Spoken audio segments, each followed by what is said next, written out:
Another day, another hot take. The language of capitalism is exclusionary.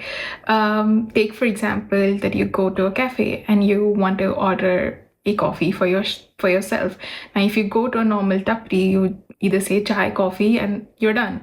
But if you go to, let's say, one of the chains, let's say Starbucks or any other upstanding cafe, you're supposed to know what a cappuccino is, what a latte is, what a flat white is, and what a macchiato is. And if you don't, you're made to feel like an outsider, even though you're the consumer, you're the one paying the money. But why do you feel like left out of the system? And you can understand that obviously by Pierre Bourdieu's concept of cultural capital, social capital, or Michel Foucault's concept of power and knowledge. So Bourdieu would say that knowing what a macchiato or knowing what a flat white is, it isn't trivial. It is learned competence tied to class, caste, and exposure. And these signals create what he calls a distinction, subtle ways people are sorted into insiders versus outsiders.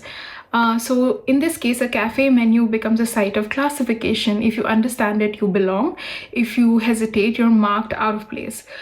Similarly, Foucault would say that, the menu doesn't just list drinks, it disciplines behavior.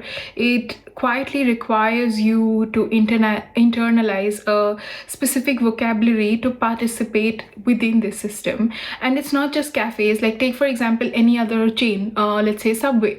And you go in and you ask them to make a sandwich, but they'll ask you, what sauces. And you're expected to know the names, like you're expected to know what sweet onion is, what chili is, what Southwest is. You're expected to know that.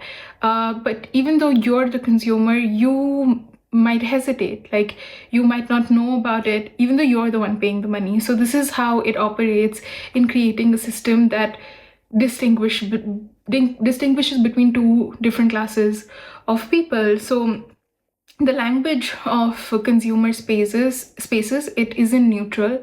It's a form of gatekeeping. You're expected to already understand it, and if you don't, you feel out of place. And it's not just about coffee, of course, and I gave these examples at the risk of the reduction of this concept, but it's about cultural capital. It's about who gets to feel like they belong. Thank you for listening.